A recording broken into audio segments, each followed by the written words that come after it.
like I have a huge kind of dip story that I can share in my own personal experience about why I ended up creating 3 teacher trainings and why I'm really passionate about that work. And that doesn't feel really appropriate for me to include in a generalized signature workshop that I'm giving to people who maybe are just looking to relax and do art as meditation. Yeah. Um, so, and I'm not sure, maybe I should include all of it. And then, my actual call to action is based on what people are really showing up for. So I guess I'm just kind of in the muddied part of that. The thing is, like, everybody's going to have lows in their life. Everybody's got some form of trauma that they're working through, healing, growing, etc. Everybody's got stress. And so whether you're a teacher and you're looking for a new set of tools, or whether you're somebody that's here for your own healing journey, um, stories are a powerful way for people to look in the mirror and see, like, oh wow, I came here for the tools, but I've actually gained so much more than that. Or I've came here and used the tools and now I want to share the tools. And so I'm just um, more of just like wanting to talk around that. But have you publicly, to your entire list, have you shared that story yet? Not to my entire list. When I've done direct teachings on Zoom calls or even in podcast interviews, I've shared around, um, like really, I've had 3 bigger dip moments where I had panic attacks when I was younger, and like painting with Bob Ross helped me move through that. And then I was treated for cancer in my late 20s, and that's when I really discovered a deepening with a collage practice and became certified. And then I had really bad chronic pain from a terrible car accident that led me more to a lot of breath work and art and yoga. And so having all of those is what propelled it. They were sort of my catalyst to Yeah. feel so passionate about sharing these practices with others. Um, so I haven't ever shared all of that out fully in one place to my email list. I'm working on that right now with my welcome emails and then with my current group. Um, Yeah. I think maybe the only thing that feels like where it's different on my website, I have where people can say they're interested in classes or retreats or teacher trainings. So that kind of automatically they're kind of choosing their own adventure. I think what I'm considering is that in a signature workshop, if I was sharing that with people interested in teaching, I would go much more down the rabbit hole around how it's becoming a more saturated market and people are, will watch a YouTube video and then swipe the activities and teach that out versus like really deepening their own practice and how they can cultivate what's unique for them and how they can share it out in a way that's more authentic, and that doesn't feel appropriate for me to kind of go down into like a soapbox share if people are there curious about their own practice. So I guess that's kind of the part I'm considering. You could make the story optional. You could Yeah. create, the short version. And for those of you that want to understand my full story of how I got into this work and how I see this work being an important tool for your own personal growth as well as for facilitating for others, then here's the long version. Giving people the option might be great because who doesn't love an epic origin story? Um, and people that are curious about who you are, they see your YouTube videos, and they're like, well, who is this person actually? I mean, if I Yeah. 100% of the time, if I'm at all curious about somebody, I go to their website and I go to their about page. It's one of the first things I'll do. Like, who the heck is this person? What are they doing? And if you have an awesome origin story that creates some resonance and like an emotional hook, that's pretty amazing. People think that they're coming to do art, and yet what they're doing is so much more than just that. So, um, I would suggest maybe like a simple version that people can read to get to know you, and a longer version that they can click a button and go to like an article space where you've got like the video and the podcast story and like the full written journey, because that's a powerful journey and it's a powerful part of who you've become. And that's important for people to know that might go on a long-term journey with you. Mhm. of like, what are your roots? Do we line up in like the struggles that we both shared and the journey we're both on? Mhm. Yeah, and I think even I know on my about page, I don't even have those three things that I just shared here, which is just Right. kind of scratching the surface. I don't even have that fully on my about page. I think I've felt very timid and shy about actually sharing my journey because Mm, I've just focused on the people I'm teaching, but I've noticed that instead it feels like depersonalized, and yeah. that there's not as much there for people to really connect with.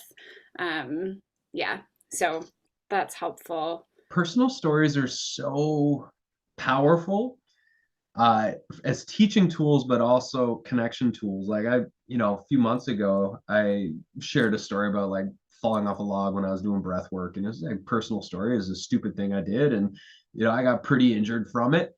And so many people messaged me during that. It like I had way more views on that YouTube video and that podcast episode than like just my typical standard thing. And because it's like a story that people can go down a little journey with you. Um, and I think I would be shocked if you did spend some time writing it and creating it as a YouTube video and creating it as a podcast episode at the preface of like the beginning of like I've been asked before like how did I get into this work, and it's actually been a pretty wild journey, and today I want to share it with you for those of you that are curious. I'd be really shocked if you didn't get a bunch of people responding and like thank you so much for sharing that story, because like inside of your origin story there's so much that goes unsaid on sales pages, in like how to's and workbooks, etc., that help everything else that you're doing make sense. Mhm. Yeah. That's true. Cool. Can't wait to see your origin story. Thanks. I think every time I've tried actually for a year or two working on my origin story, and anytime I've read, I don't know, instructions about it or things to include, they always talk about, like share your dip, and I'm like, well, I've had like three major dips and a million like minor dips, and so I think I sometimes even get overwhelmed with what to share, how much to share, how to have it be like cohesive and not overwhelming. Yeah. Um, so that's kind of what I'm trying to sort through right now as well. I'm not Well, sure if an interesting way to structure is like, who were you and what was the path you were on before you got to dip one? You got to dip one. What was dip one? How did you get through dip one? What were the tools that you were introduced to that got you through dip one? Then you hit dip two. What was that like? What tools got you through dip two? You hit dip three. What tools got you through dip three? And what was that like arriving at dip three? Mhm. Um, yeah. So if you can share the story in a way that's like, okay, they're on this roller coaster ride with you. That's powerful storytelling. And Mm, then it's like you get through these dips, and here's the gold that you were able to mine through these amazing and tragic, challenging times that you went through. mhm. How's that sound? Thank you. Good. I'll add it to my ever growing list. Yeah. Yeah, I'll share for feedback in the community. Thank I you. mean, a good first draft might be you just like riffing into a phone and then grabbing that and turning that into a transcript, and then you can edit the transcript a little bit, Hmm. which you're going to be doing tomorrow. So, Hmm. Nice. yeah, Thank you. love it. So fun. That's gold. Look forward to seeing that. Okay, Greer and Aaron, what can we do for you today? Yeah, I'll sort of flow on from that. I have a bit of a block around sharing about myself at the moment. I'd rather just be like creating, valuable content around conscious relationship. But when it comes to sharing about where I'm at and like just I've got a block around it. I don't want to make our content about us. I want to make it about our our clientele and, Yeah, and what they're going through. and serving them with where they're at. Can I ask a few questions? Yeah. Why is this work important to you? Was conscious relating something that you grew up with in your family household? Absolutely not. Okay, so what were some of like the what were some of the hard things that you went through when you were growing up that were the opposite of conscious relating? Mm. Um, yeah, fighting, um, yeah, alcoholism, etc. Yeah. Yeah. And what are some of the patterns that you've had to break on your own journey that were like familial, lineage, like ancestral things that you were the one that said, like, this pattern ends with me? Anger to a degree. I'm still working on it. What else? Probably not Yeah. so much like falling, just blindly following that whole almost rebellion thing of Yeah. Yeah. blindly following the system. Yeah. And also, I think there's a lot of avoidance in your family. Yeah. You're not speaking, Yeah. and a lot of taking things personally. Mm. Yeah. These are all powerful stories to share that create relatability. And one of the things, like when I was teaching meditation workshops, teach what we most need to like learn and grow through and transform through, is like the more you're able to share stories and watch how your stories inspire and transform other people's lives and shift their perspectives. It's like your stories are one of the greatest teaching tools and transformation tools that you have. Because when we tell a story to somebody else about the trauma, the troubles, the things that we were actually able to break through, transform, and move into a different version of ourselves, that is like, it creates a paved road for other people to like, oh, well, I could do that. I mean, wouldn't it be great if you were able to help set people free by like sharing, like, I get the struggle. Okay, so you're yelling at your kids all the time. You're yelling at your wife all the time. Was that something you grew up with in your household? I grew up with that in my household. Here's three things that I have learned to like prevent me from yelling at my family. And then you just like lay those pieces out. We're going to do this practice for the next 7 days. Here's three things you're going to do every time you feel the urge, or every time you catch yourself actually in the act of yelling at your family. Here's what we're going to do to calm you down from the edge. And it's like that sort of thing is like, you don't have to go all the way down the rabbit hole with your story, but letting people know you've been there, you struggled with that, you moved through it, you're on the other side, you can help pull them through the other side. I just know if you're sharing some of that stuff and I'm a man and I'm hearing your stories, that's creating trust with me of being like, okay, because most men keep everything to themselves. It's like it's all locked up inside of here. We can't be vulnerable unless it's a really, really safe container. And so you having the vulnerability to share some of these like bigger things, it will create an opening for men to trust you and be like, okay, I didn't tell anybody this, but I read your post the other day and it really struck a chord because, I lived in a household that was the same thing and I've never talked about this before.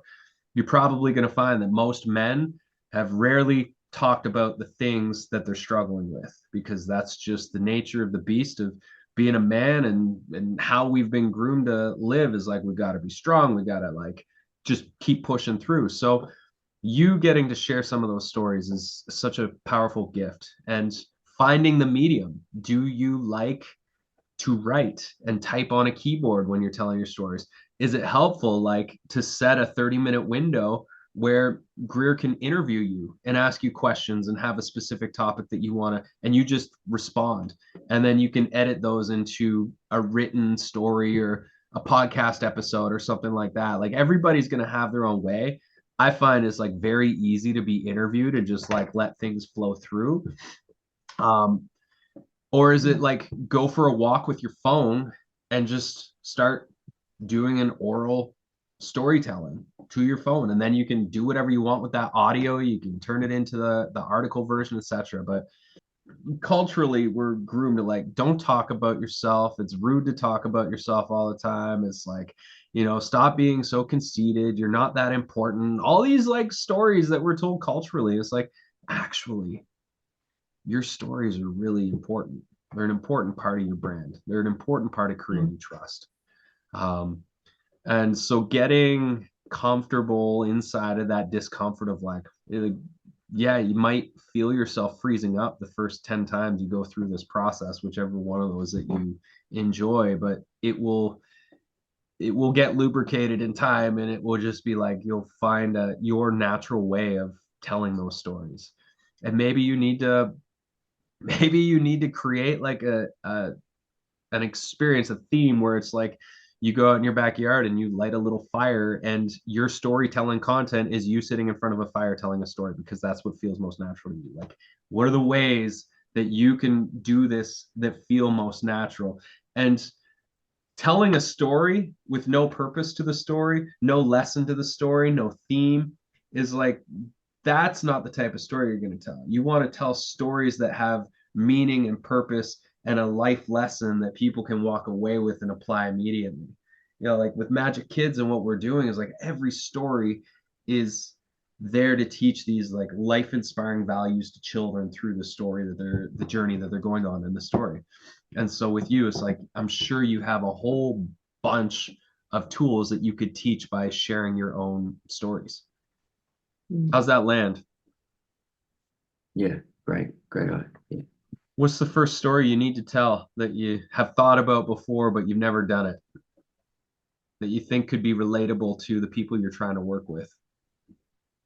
Well, it's just like with where I'm at right now. Like I got really bad gastro last week, like 4 day stint of it, and I'm still not back. I'm still in a slump, and I'm like I'm noticing my tendencies to like reach out and soothe myself with things that I know don't actually help. So recognizing that and knowing that they don't help, and um, yeah, implementing the self-care routine that I know will bring me back to myself again. Beautiful. Yeah. Whether men are dealing with a physical ailment, or just day-to-day stress, telling the story of like my struggle, my coping mechanisms that I'm reaching for, even though I know they're not healthy, and the choices that I'm choosing to make, because I know that if I choose this instead of this is going to help me heal quicker, be more present with my family, etc. And so like even that, it's a short story that you could tell that adds value and a lesson for men that are on autopilot, or they're they hate their job right now, and so they come home and they drink 6 beer when they get home. It's the same story. It's like it's their own version, and you can tell your story of like, you don't have to go into every single detail, but you can tell the story in a way that's relatable to somebody that might be struggling with the same type of choices that you're making.